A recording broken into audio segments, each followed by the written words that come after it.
ভরতপুরে suspended Trinamool বিধায়ক তথা বাবরি মসজিদের প্রতিষ্ঠা হুমায়ুন কবির। মুর্শিদাবাদের বেলডাঙ্গায় বাবরি মসজিদের শিলান্যাস করার পর তিনি তার নতুন দলের কথা ঘোষণা করেছেন। নতুন দলের নাম জনতা উন্নয়ন পার্টি। প্রথমে 135টি আসনে প্রার্থী দেওয়ার কথা ঘোষণা করলেও ভোট যত এগিয়ে আসছে ততই নাকি ডিমান্ড বাড়ছে। আর 2024 জানুয়ারি শেষের দিকে দাঁড়িয়ে তিনি দাবি করেছেন রাজ্যের 294টি আসনের মধ্যে 182টি আসনে লড়বে তার দল জনতা উন্নয়ন পার্টি। তবে একই সঙ্গে তিনি এও স্পষ্ট করেছেন যে জোট রাজনীতির স্বার্থে তাকে বেশ কিছু আসন ছেড়ে দিতে হবে শরিকদের জন্য। তবে কোন কোন দলের সঙ্গে তার দলের জোট হচ্ছে তা স্পষ্ট হয়ে যাবে 15 ফেব্রুয়ারির পরেই। মালদার ইংরেজ বাজারে এই দাবি করেছিলেন হুমায়ুন কবির। কি বলেছিলেন তিনি শুনব। আমাদের পার্টির কোন সদস্যকে কোনো পয়সা দিতে হবে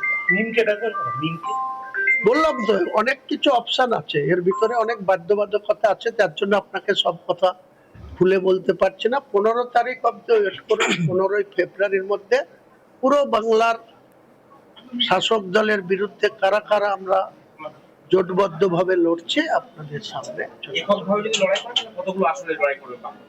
যদি এককভাবে আমাকে লড়তেই হয়, আমি প্রথমে টার্গেট রেখেছিলাম 135, পরে ডিমান্ড যা বাড়ছে আমার কাছে, গোটা 294 এর মধ্যে আজকের দিনে আমার কাছে একদম সরাসরি ডিমান্ড আছে 182টা আসনে লড়ার মতো জায়গায় আমি আছি।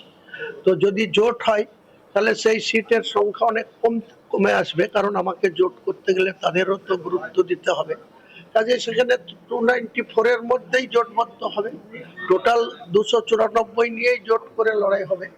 আর যদি কেউ আগ্রহ না দেখায় তাহলে আমার ডেডলাইন 15 ফেব্রুয়ারি। তার মধ্যে আমি আমার পার্টিরই এই মালদা সহ মালদার 12 আমরা বলেছি যে মমতা বন্দ্যোপাধ্যায়ের দুর্নীতির বিরুদ্ধে আমাদের লড়াই। এই সরকারটা দুর্নীতিতে ডুবে আছে, কর্মসংস্থান নেই, শুধু খেলা মেলা, মন্দির, তারপরে ইমাম ভাতা, ইমামদের ভাতা দেয় মাত্র 3000, আর 10,000 টাকা দিয়ে দুর্গাপুজোর অনুদান শুরু করেছিল, আজকে 2025-এ দিচ্ছে 1,10,000 করে। এই যে বাংলার মানুষের ঋণের বোঝা, যেদিন ক্ষমতায় এসেছিল 2 লাখ কোটি টাকা ঋণ ছিল, আজকে 8 লাখ কোটিতে পরিণত হয়েছে।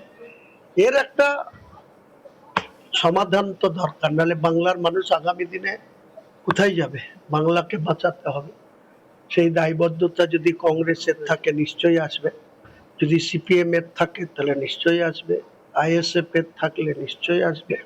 আমরা একটা সেকুলার পার্টি খুলেছি, যে পার্টির আমি হয়তো সর্বময় কর্তা, কিন্তু অনেক অমুসলিম ব্যক্তি আছে, অনেক ভালো ভালো শিক্ষিত ব্যক্তি আমাদের সঙ্গে, ডাক্তার, ইঞ্জিনিয়ার, তারপরে অ্যাডভোকেট, শিক্ষক, বহু মানুষ আমাদের সঙ্গে যুক্ত হয়েছে। আগামী দিনে আরো বেশি প্রার্থী তালিকা দেখবেন।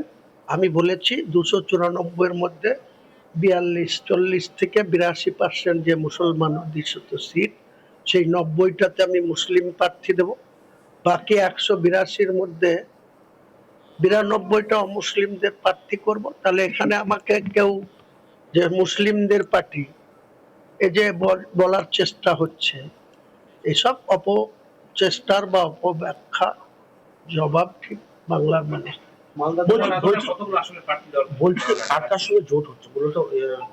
আমি এখন পর্যন্ত আমি তো বলেছি যে তৃণমূল এবং বিজেপির বিরুদ্ধে যারাই আসতে চাই আমি ওয়েলকাম জানিয়ে রেখেছি। এখন তাদের নিজেদের অভ্যন্তরে অনেক রকম আলোচনা হচ্ছে, সেটা আপনাদের কাছে এখন প্রকাশ করা যাবে না। আপনাদেরকে লাস্ট আমি এইটুকু বলতে পারি যে ফেব্রুয়ারি মাসের 15 তারিখের মধ্যে চিত্র পরিষ্কার হবে কারা কারা আমাদের সঙ্গে থাকবে বা আমরা কার সঙ্গে জোটবদ্ধ হব। সেটা ডেডলাইন হচ্ছে 15 ফেব্রুয়ারি 2026। আমাদের যদিও হুমায়ুন কবিরের এই বক্তব্যকে বিশেষ আমল দিতে রাজি নয় বিজেপি। বিজেপির প্রাক্তন রাজ্য সভাপতি দিলীপ ঘোষ বলেন, ফাঁকা আওয়াজ সবাই দেয় ভোটের আগে, দেখাই যাক না কি হয়। কি বলছেন দিলীপ ঘোষ শুনবো। 182 আসনে প্রার্থী দেওয়ার হুঁশিয়ারি দিচ্ছেন হুমায়ুন কবির। সঙ্গে থাকবে জোটের ভোটে কি আসল ফায়দা তুলতে নেমেছে শাসক শিবির, নাকি জোট বাস্তব হলে থাকবে বিজেপির লাভ? দেখুন, ইলেকশন আগে ঘোষণা হোক, প্রার্থীর লিস্ট বেরোক, তারপরে আলোচনা করবেন। এইসব অনেক হাওয়া, ফাঁকা হাওয়ায় সবাই দেয় ইলেকশনের আগে। দেখতে থাকুন কি হচ্ছে। ইলেকশন আগে ঘোষণা হোক, প্রার্থীর লিস্ট বেরোক, তারপরে আলোচনা করবেন। এইসব অনেক হাওয়া ফাঁকা হয়, সবাই দেয় ইলেকশনের আগে। দেখতে থাকুন কি হচ্ছে। রাজ্যে সংখ্যালঘু ভোট চিরকালই একটা বড় ফ্যাক্টর শাসক দলের পাশাপাশি, এটা বোঝে বিজেপিও। সিউড়িতে সাংবাদিক বৈঠকে এ নিয়ে রাজ্যের বিরোধী দলনেতা শুভেন্দু অধিকারীকে প্রশ্ন করা হয়। হুমায়ুন কবির বলছেন সংখ্যালঘু ভোটে এবারের ভোটে নির্ণায়ক ভূমিকা নেবে। জবাবে শুভেন্দু বলেন মুসলিমরা নিয়ন্ত্রণ হবে, এটাকে সামনে রেখেই হুমায়ুন কবির বাবরি মসজিদের শিলান্যাস করেছেন। তিনি 12 ফেব্রুয়ারি হুমায়ুন কবির বাবরি যাত্রা করবেন বলেছেন। তিনি জানান আসাউদ্দিন ওয়েসি ও হুমায়ুন কবিররা তীব্র সাম্প্রদায়িকতার বীজ বপন করে 70 থেকে 80 থেকে 90টি সিট জিতে মুসলিম মুখ্যমন্ত্রী করতে চান বলে আমার মনে হয়। সেক্ষেত্রে যদি তারা অভীষ্ট লক্ষ্য পৌঁছয়, তৃণমূল যদি তাদের থেকে কমও পায় বা বেশি পায়, তাহলে বিজেপিকে আটকাতে তাদেরকে প্রয়োজনে তৃণমূল সমর্থন দিতে পারে। কি বলছেন তিনি, শুনবো। সংখ্যালঘু মানেই তো মুসলিম নয়, অন্যরাও আছেন। তা মুসলিমরা নিয়ন্ত্রণ হবে, এটা তো হুমায়ুন কবিরের ওপেন সিক্রেট ডিক্লারেশন। এটাকে সামনে রেখে তিনি বাবরি মসজিদে শিলান্যাস করেছেন এবং আগামী 12 তারিখে নদিয়া জেলার পলাশী থেকে ইটাহার পর্যন্ত 175 কিলোমিটার ব্যাপী বাবরি যাত্রা হচ্ছে। নির্বাচনের সময় পরিবর্তন যাত্রা হয়, প্রত্যাবর্তন যাত্রা হয়, উন্নয়ন যাত্রা হয়, বিকাশ যাত্রা হয়, বাংলা রক্ষা করো যাত্রা হয়, বাংলা বাঁচাও যাত্রা হয়, বাংলা গড়ার যাত্রা হয়, বিকশিত বাংলার যাত্রা হয়, রাষ্ট্রবাদের যাত্রা হয়। কিন্তু বাবরি যাত্রা কেন? তাই আসাউদ্দিন ওয়াইসি এবং হুমায়ুন কবিররা তীব্র সাম্প্রদায়িকতার বীজ বপন করে তারা 70-80টা 90টা সিট জিতে মুসলিম মুখ্যমন্ত্রী করতে চান বলে আমার মনে হয়েছে।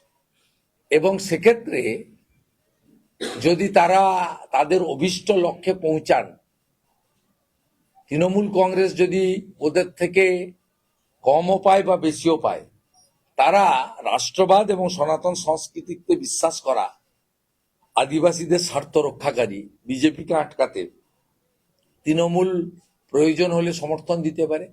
এই অঙ্ক নিয়ে বলছেন তারা ত্রিশঙ্কু বিধানসভা করতে চান, এই কারণে যাতে এমনি তো বলছেন মুসলিম উপমুখ্যমন্ত্রী চাই আমাদের, তখন দেখা যাবে পরিস্থিতির নিরিখে যদি রাষ্ট্রবাদীরা এবং সনাতনীরা ঐক্যবদ্ধ না হন, তাহলে দেখা যাবে যে ওরা 70 পেয়ে গেছে, তৃণমূল 70-75 পেয়ে গেছে,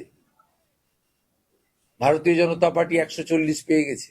তাহলে দুজন মিলে গিয়ে বলবে আমরা 145, তখন এরা বলবে আমরা মুসলিম মুখ্যমন্ত্রী করতে চাই, তৃণমূল দেখা যাবে নিঃশর্ত সমর্থন দেবে।